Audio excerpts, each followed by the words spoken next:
काही गरज नाही बाहेरून आणायची किंवा बाहेर खायला जायची। जर हॉटेलमधल्यासारखे पापड घरीच तयार होत असतील तर बघा अगदी सहज मऊ होतील हाताने असे हे पापड तयार होतात। नमस्कार, मी दुर्गाज रेसिपीमध्ये तुमच्या सर्वांचे स्वागत करते आणि वेळ वाया न घालवता पुढच्या रेसिपीला सुरुवात करते।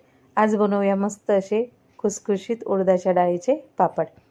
त्यासाठी सर्वात आधी इथे मी 2 किलो साल नसलेली पांढरी उडदाची डाळ घेतलेली आहे आणि ती जे हे पीठ असतं हे आपण आधी यातलं काढून घेऊया। जी पावडर असते याला लागलेली एक कॉटनचा कपडा किंवा रुमाल घ्यायचा आहे, त्यावर ही सर्व डाळ घालून घ्यायची आणि मस्त अशी पोटली करून सर्व व्यवस्थित पुसून घ्यायची आहे अशा पद्धतीने, जेणेकरून यामधले जे पीठ असतं किंवा पांढरा भाग असतो पावडरचा वगैरे तो निघून जाईल। तर बघू शकता मस्त अशी डाळ तयार झालेली आहे। आता यामध्ये मी अर्धा किलो मुगाची डाळ घेतलेली आहे। मुगाची डाळ स्वच्छ असते त्यामुळे पुसायची गरज पडत नाही आणि 1 वाटी साबुदाणा घेतलेला आहे। म्हणजे 2 किलो उडदाची डाळ, अर्धा किलो मुगाची डाळ आणि 100 ग्राम साबुदाणा आहे। साबुदाणा आपण भाजून घेणार आहोत, तसाच घालायचा नाहीये, जेणेकरून मस्त असा तो दळला जातो। छान असं एक 5 मिनिटं कमी गॅसवर मंद आचेवर हा भाजून घ्यायचा आहे कुरकुरीत होईपर्यंत। थंड करून हा मिक्स करून घेऊयात डाळींमध्ये आणि दळून आणायचं आहे। माझ्याकडे गिरणी घरी आहे त्यामुळे मी घरीच दळलं। तुमच्या जर नसेल तुमच्याकडे तर बाहेरून ज्यावेळेस दळून आणतो आपण त्यावेळेस सर्व पीठ जे आहे ते चाळणीने व्यवस्थित चाळून घ्यायचं आहे, जेणेकरून यामध्ये जर काही जाडसर भाग किंवा डाळीच्या कण्या वगैरे असतील त्या निघून जातील। पापड लाटताना आपल्याला अडचण येणार नाही।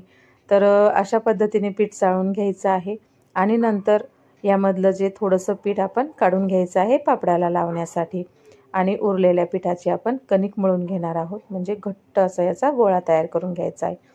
त्याआधी जो मसाला आपण वापरणार आहोत तो मसाल्यासाठी पाणी गरम करून घेऊयात। पाणी उकळते तोपर्यंत मसाल्याची प्रक्रिया सांगते, जेणेकरून पापड मस्त येतील, चिरणार नाहीत। जो मसाला असतो रामबंधू पापड मसाल्याचा किंवा कोणताही मसाला, हा जो जाडसर भाग असतो ना हा चाळून घ्यायचा आणि हा भाग मिक्सरमध्ये घालून बारीक करून घ्यायचा। यामध्ये मी 1 चमचा जिरं घातलं होतं वाटताना, तुम्हाला जर आवडत असेल तर तुम्ही घालून घ्या, पापड खूप छान लागतात। आता चाळून घेतलेला मसाला पण याच मिक्सरमध्ये घालून घेऊया भांड्यात आणि पाणी उकळलं की त्यामध्ये हा थोडा थोडा घालून घ्यायचा आणि गॅस बंद करून घ्यायचा। गाठ वगैरे जर झाली असेल तर व्यवस्थित फोडून घ्यायचे आहे आणि हे सर्व मिश्रण थंड करून घ्यायचं आहे। थंड झालं की नंतर या पाण्यामध्ये आपण कणिक मळून घेणार आहोत। थोडं थोडं पाणी घालून घ्यायचं आहे। आधी जेवढं आपण तयार केलेलं पाणी आहे मसाल्याचं हे सर्व पाणी घालून घट्ट अशी कणिक मळून घ्यायची आहे। एकदम घट्ट, जेवढं तुम्हाला घट्ट कणिक मळता येईल या पापडाची तेवढी घट्ट अशी हे गोळे तयार करून घ्यायचे आहे। तुम्ही जर माझ्या चॅनलवर नवीन असाल तर माझ्या चॅनलला लाईक करा, शेअर करा आणि असेच नवीन नवीन व्हिडिओ बघण्यासाठी माझ्या चॅनलला सबस्क्राईब मात्र नक्की करा। गरज पडली तर दुसरं थोडंसं पाणी घेऊन कणिक मळून घ्यायचे आहे। तर जेवढं पाणी तयार केलं होतं तेवढ्यामध्ये व्यवस्थित गोळा तयार झालता। हलकंसं थोडंसं मी अर्धा कप इतकं पाणी मला परत लागलेलं आहे। तर जे गोळे तयार करून घेतलेले आहेत ते मस्त असे हाताने थोडेसे मऊ करून घ्यायचे, म्हणजे जे पिठाळ वगैरे भाग दिसतो आपल्याला हाताला तूप लावून घ्यायचं आहे आणि एक एक गोळा घेऊन मळून घ्यायचा आहे अशा पद्धतीने, जेणेकरून जो पिठाचा जे वरचा भाग असतो तो कडक होणार नाही, मऊ होईल। परत एकदा सांगते, जे पापडासाठी आपण कणिक मळत असतो ती कणिक एकदम घट्ट, जेवढी तुम्हाला घट्ट मळता येईल ना तेवढी घट्ट मळायची, जेणेकरून जेव्हा हा मुरला जातो तर ठेचताना वगैरे जास्त चिकट होत नाही। आता दोनही गोळ्यांना मी त्याच पद्धतीने तूप लावून घेतलेलं आहे आणि एका प्लास्टिकच्या कॅरी बॅगमध्ये मी घालून घेतलेला आहे। त्याऐवजी जर तुम्ही डब्बा असेल तर डब्यामध्ये सुद्धा कणिक हवा लागणार नाही अशा पद्धतीने ठेवून घ्यायची आहे। रात्रभर मस्त अशी कणिक मुरलेली आहे।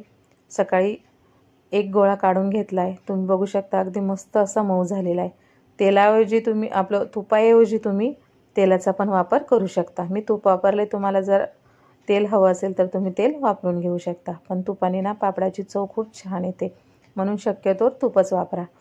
आता सकाळी एका गोळ्याचे मी 2 भाग केले आणि उरलेला गोळा परत त्याच कॅरी बॅगमध्ये ठेवून दिलेला आहे, जेणेकरून तो कडक होणार नाही। मस्त असं ठेचून घ्यायचं आहे, खलबत्ता असो, पाटा असो, वरवंटा असो किंवा लाटणं असो, मस्त ठेचून घ्यायचं आहे अशा पद्धतीने मऊ होईपर्यंत। आणि नंतर याची एक लांबसर लाटी तयार करून घ्यायची आहे, जेणेकरून लाट्या करायला आपल्याला सोप्या जातील. एकसारखी अशी ही हाताने लाटी तयार करून घेतली आहे आणि चाकूने अशा पद्धतीने ज्या भागामध्ये किंवा जशा पद्धतीने आपल्याला पापड बनवायचे आहेत लहान मोठे, तशाच आपण याच्या गोळ्या छोट्या छोट्या कापून घेऊयात. बघा अगदी पटकन अशा ह्या गोळ्या तयार झालेल्या आहेत. एका दुसऱ्या भांड्यामध्ये काढून घेऊयात आणि पारंपरिक पद्धत म्हणजे दोऱ्याने. तर माझी आजी नेहमी अशाच पद्धतीने लाट्या करायची. त्या पण उरलेल्या जे कणिक आहे तेवढ्याचे मी पूर्ण अशा पद्धतीने तयार करून घेतल्या आणि त्या भांड्यामध्ये थोडं थोडं हाताला तूप लावून सर्व लाट्याला तूप लावून घ्यायचं आहे, जेणेकरून नंतर आपल्याला प्रत्येक वेगवेगळ्या पापडाला वेगवेगळ्या पद्धतीने तूप लावायची गरज पडणार नाही. आणि जे आपण हे गोळे तयार करतो हे व्यवस्थित झाकून ठेवायचे आहेत, म्हणजे कडक होणार नाहीत, मऊच राहतील. तर आता एक लाटी घेऊन आपण मस्त असं याला थोडंसं पीठ लावायचं आहे आणि पापड लाटून घ्यायचा आहे.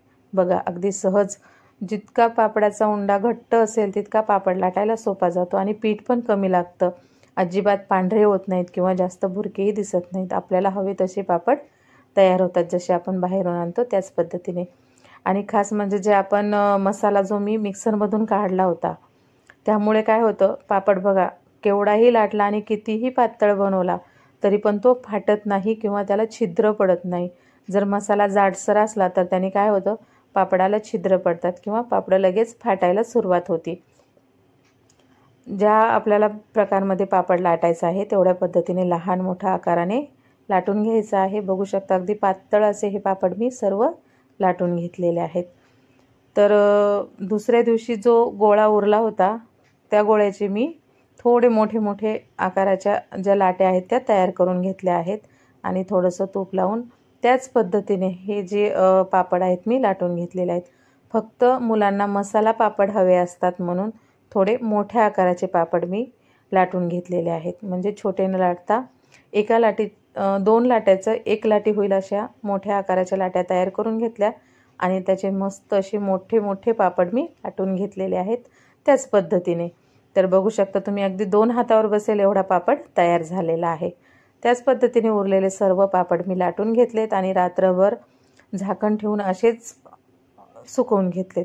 दुसऱ्या दिवशी सकाळी सर्व पापड व्यवस्थित एकावर एक ठेवून घेतलेले आहेत आणि हलक्याशा सकाळी उन्हामध्ये 1 तासभर मी सुकवून घेतलेले आहेत. अजिबात जास्त कडक उन्हामध्ये ठेवायचे नाहीत, त्यामुळे काय होतं, पापड कडक होतात आणि लगेच त्याचे तुकडे पडायला लागतात.